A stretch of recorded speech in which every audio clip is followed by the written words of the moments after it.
রহিম আর করিম দুইজন ছিল অবিচ্ছেদ্য বন্ধু। একজনকে ছাড়া আরেকজন যেন চলতেই পারত না। কিন্তু একদিন ছোট্ট একটা কারণে তাদের মধ্যে ঝগড়া হয়ে গেল।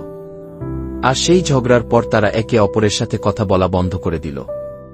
একদিন করিমকে কিছু বদমাশ ছেলে রাস্তায় দাঁড় করিয়ে বুলি করতে লাগল। সে একা কিছুই করতে পারছিল না। ধীরে ধীরে করিমের আশা ভেঙে গেল, মনে হলো আর কেউ তাকে বাঁচাতে আসবে না। ঠিক সেই মুহূর্তে সেখানে এসে দাঁড়াল রহিম। সে চিৎকার করে বলল, তুই একা না করিম, আমি আছি তোর সাথে। রহিমের সেই ডাকে করিমের মনে আবার শক্তি ফিরে এলো। সেই মুহূর্তে করিমও আবার রহিমকে তার বন্ধু বলে ডাকল। তারপর তারা দুজন মিলে সেই বদমাশ ছেলেগুলোকে তাড়িয়ে দিল। শেষে করিম বলল, বন্ধুত্ব মানেই শক্তি।